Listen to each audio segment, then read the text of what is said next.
Most conspiracy theories, especially the crazier ones, are meant to discredit the real one. What's something you know to be 100% true that everyone else dismisses as a conspiracy theory?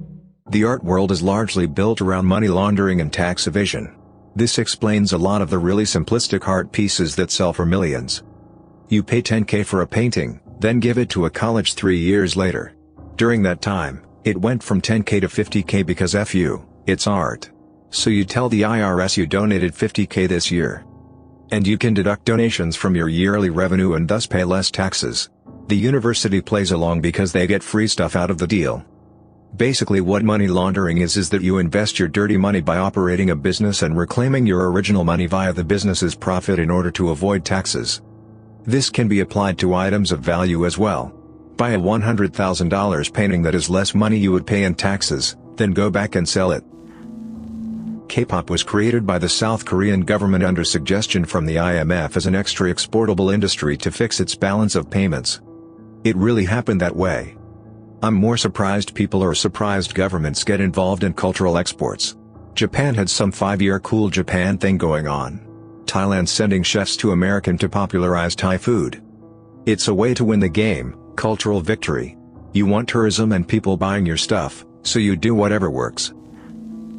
The government is actually watching everything you do. Now that doesn't mean there is some dude sitting at a computer looking over your internet history. But the government does have tons of information about you on a server somewhere. The paradox is that a lot of people in the government don't know they have it, and the rest don't know what to even do with it. Not everyone dismisses it, but the US government is still experimenting on its own citizens without their actual consent, but their implied consent. Fun fact: they legally can do this to anybody in the military, and did so to a group of Marines testing gas masks against mustard gas or some other chemical weapon under the guise of preparing for Iraqi chemical weapons. Now on the surface this doesn't seem so bad, it makes sense. However, the guys suffered varying degrees of damage, and the doctors who treated them were, according to a few whistleblowers, ordered to remain silent, mostly due to the fact the doctors noticed that the injuries were not those of mustard gas, but a different chemical weapon. This happened in 2002 or 2003 I think, and a handful of the men died, with many more passing away a year or two later. I wish I currently had the source I got this from, but it's long since disappeared. Michael Jordan's first retirement was an unofficial suspension for betting on basketball.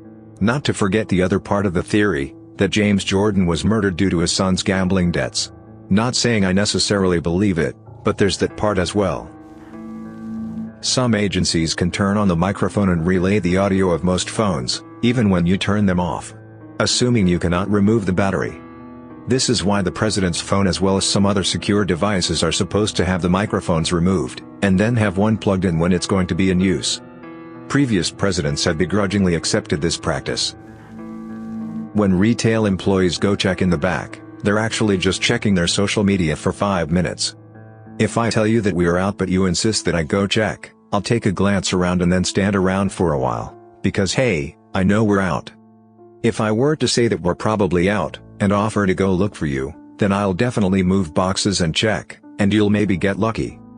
Comes down to when we get shipments, how often something's requested, and how friendly you are about it. Flood insurance rates are a cycle to churn properties for big banks. We're in the very beginning of the bank accumulating property phase now. It goes like this. Flood insurance is cheap. Waterfront, flood zone, property values go up. Current stage of the cycle, flood insurance rates start to creep up. They're currently going up 25% a year until they reach their true rate. Meaning, they'll keep getting risen until the banks get what they want. Starting to see this. People sell their flood zone properties because they become unaffordable. I.e. you have a rental property that's clearing $250 per month, then your flood insurance goes up $100 per month, and it's going up next year, and the year after that. People will start selling. This hurts property values. This is where the banks clean up. Property prices drop so low that people can't afford to sell, so they have to short sell or sell for a loss. If they can sell at all, otherwise the bank forecloses. The bottom falls out of the market and prices plummet because insurance rates are too high. The banks accumulate thousands and thousands of these undervalued properties. Now, the banks have to sell these things. If only there was a way to sell these properties. Oh yeah, let's reduce flood insurance rates and give the market a boost. This is where the cycle repeats. A couple things to note: the big giant million-dollar homes aren't really affected by this. The owners are usually wealthy enough to afford the flood insurance rates, or own the house outright and don't need to carry insurance. The banks and the government are basically the same entity in this circumstance. A lot of houses in flood zones are huge neighborhoods that just happen to be low-lying, and can be miles away from waterfront. So, poor neighborhoods get hit the hardest by this. There's a cabal of very wealthy and influential psychopaths who control a good chunk of world politics. New members are introduced to, or encouraged by their own peers to partake in, pedophilia. They end up doing that not just because they may be bored with their lives or enjoy hurting children, but also because this team-building exercise in the guise of underage sex parties allows their friends to get compromising material on them. It is an initiation ritual aimed at building trust between everybody involved. If, almost, every member of the cabal has dirt on everybody else, then they surely won't rat each other out. This might also explain why Epstein got disposed of despite having been placed under police custody. Most conspiracy theories, especially the crazier ones, are meant to discredit the real ones. I've heard that the military encourages UFO conspiracies surrounding Area 51, because it's a testing site for experimental aircraft, and they'd prefer the rumors that spread around Area 51 to be complete lunacy about aliens rather than credible sightings of top-secret experimental stealth bombers or whatever. But I've only really heard this as rumors, never really seen any hard proof. The only reason why we are still in the Middle East is to harden our military so that if we go to war with another nation our troops have battle experience. I think this is what Russia is doing with Ukraine now too. Not to forget money. As the biggest weapons exporter in the world, we create a ton of weapons and war is very good business for arms dealers. Luckily for them, they sell to our military and have a lot of control over our government. Also, having a military presence in a place with lots of oil means you can try to stabilize prices and create stronger relationships with the people who control the oil. The longer we're in war, especially ones with no end in sight and not many soldier casualties, a handful of people make a lot more money. Back in 2012 I flew back to the US via LaGuardia. As we started our descent, my husband, then my boyfriend, told me to look out the window. Loud as all hell, all I could say was holy hell. There's a drone next to us. Woman in front of us whipped her head to the side and gasped in horror. As soon as she saw it, it went sideways and flew under and away. She got all in a panic and asked a flight attendant who assured us that we probably mistook something else for a drone. This thing was huge. 10 to 15 feet long? I've never seen one before and didn't know they were that big. Guys, the lady kept pestering the flight's attendant who had to then come back after speaking to pilot to refute what we saw. She kept saying that the military does not fly their drones this close to commercial flights. No one believed us. I'm from the good old USSR, so I just got mad paranoid and kept my mouth shut. My husband would tell this story often. Friends sent articles confirming the pilot's take on things. And then around the Reality Winter Time whistleblower releases, 2018, I ran across an article where the DoD admitted to have been doing this for ages while denying it to the public. At one point I felt like I imagined the whole thing. I mean, it was so surreal to see this drone feet away from our plane. It really shook me when it happened. I had nightmares for a while. That Disney owns an adult film industry, they just don't affiliate their names with it. I've told this to many people and look at me in horror like I just killed their child. I don't have a sinus source on this. This came up in a finance class years ago, and looking at it from a business perspective is not something to be amazed of. We're running out of antibiotics. Bacteria are developing resistances faster than we can produce new ones. At the current rate, we'll run out within the next 50 years.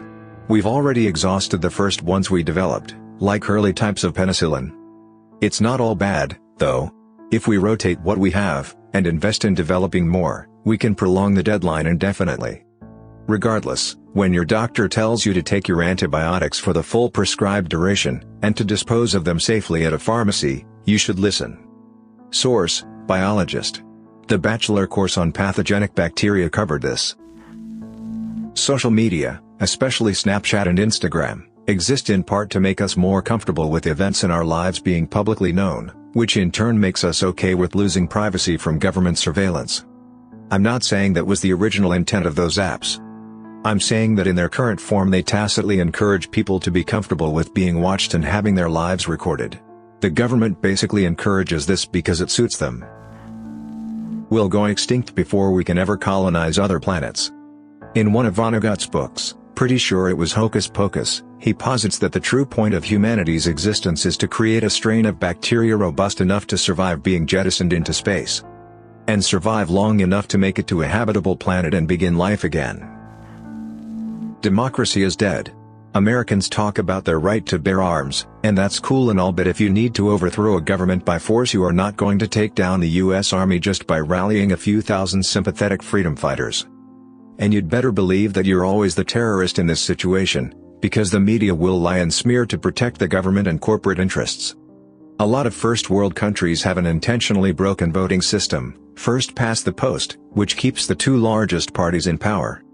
This means that if people vote for the best party for the job, their vote goes to waste, so they often vote for a much worse party that aligns with them on more issues than the other choice. This in turn further entrenches the two-party system. Two parties means fewer people to bribe when you need policies passed or blocked. There is an element of voting with your wallet here, in the sense that the more you line the pockets of politicians, the more your vote on an issue counts. And it's only the ultra-rich and large corporations that have this kind of money in the first place. The policies these companies lobby for inevitably serve to reduce their social and environmental responsibility and contribute to the still expanding income inequality in America and the UK and many other countries. Unelected corporations are effectively setting your laws, and that is why they suck so much, and that is why every president or prime minister seems to do next to nothing for actual progress regardless of which of the two parties they belong to. But sure, you have a vote which you can use to elect one of two corporatist puppets, and you have a gun which you can use to rise up, except you won't, and if you tried you'd be killed on the spot. That's not democracy, that's democracy theater. In the UK, we tried to change the voting system to one that would allow people to vote for their favorite party first and then rank other parties by order of preference, but it got shot down after a vote was called and the majority voted no. It seemed like all it took to convince most people to vote no, was for the media to say, "Don't do it, it will just end up voting the Lib Dems in." This also illustrates a problem with democracy. Even when we have it, people make uninformed decisions without knowing that they are missing vital information, and the media can manipulate this incredibly easily. Thanks for listening to Radio TTS. Hit the subscribe button to hear more uncomfortable stories about corrupt institutions and creepy powerful people. Share your own theories in the comments below, and remember, at this moment, someone could listen to you via your smartphone mic.